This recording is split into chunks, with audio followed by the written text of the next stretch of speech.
Let's solve this MIT Integration B 2023 problem.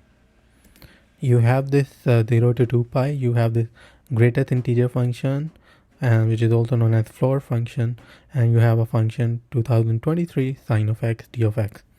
So whenever you have a function like with piecewise function, what happen is the function become discontinuous, and so you have to find the discontinuity, and you have to find where the function is discontinuous, and you can then separate the integration at that point and integrate them separately. But the problem in this question is there are so many discontinuous, and why is that? So we need to start from the floor function of sine of x.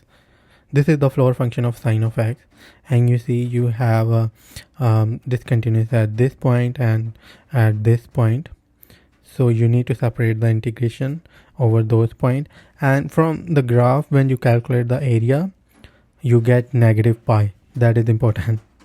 So if I do now 2 sine of x, I have a discontinuity here, I have discontinuity here, I have discontinuity here, and here.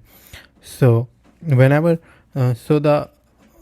whenever you have this piecewise function, you need to find where the function is discontinuous, and you need to separate the integral. But in this case, whenever this is for 2 sine of x, when I calculate the area of this integral, it's negative pi. When I do 3 sine of x, it's negative pi. So the answer, you might have guessed, is negative pi. You could not have done this problem if it just given you on an exam and you never have dealt with this problem. If it is like sine of x, or if it's 2 sine of x, that seems reasonable, because you can find the discontinuity when this number is smaller. But when you have this 2023, it's impossible. So you need to have a exposure to this kind of problem, otherwise you wouldn't have just thought of this problem, and you wouldn't have solved this problem on an exam.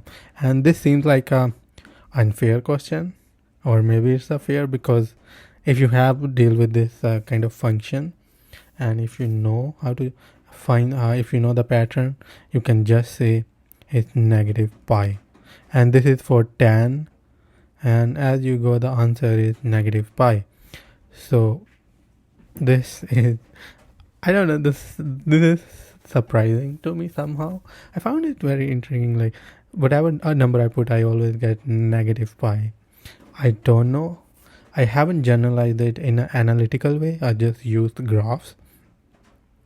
But the basic, I think if I try to do it analytically, which I don't have time, the thing I would do, like I would go from sine of x and see the pattern in discontinuities, and I believe those discontinuities would have some pattern that would allow me to go allow me for discontinuity that 0